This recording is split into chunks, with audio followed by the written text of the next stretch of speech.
அனைவருக்கும் வணக்கம். நான் உங்கள் life Mitra SBI life G Kalyana Sundaram. ஆயுள் காப்பீடு, ஆம் இன்சூரன்ஸ். அப்பப்பா, இந்த வார்த்தையை கேட்டாலே ஓடுனது அந்த காலம். உண்மைதாங்க. இன்சூரன்ஸ் ஏஜென்ட் வந்தாலே இல்லைன்னு சொல்லி அனுப்புறது அந்த காலம். இது எப்போங்க மாறிச்சு சொல்லுங்க பார்க்கும். நீங்களே சொல்லுங்களேன், கெஸ் பண்ணுங்களேன்.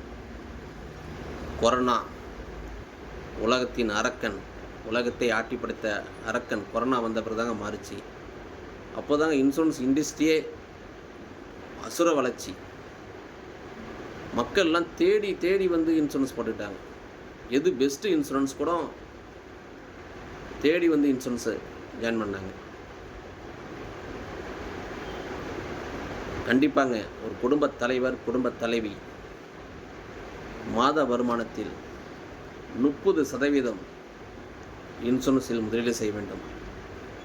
30% எந்த திட்டத்தில் வேணாலும் இருக்கலாம். பல திட்டங்கள் இருக்கலாம்.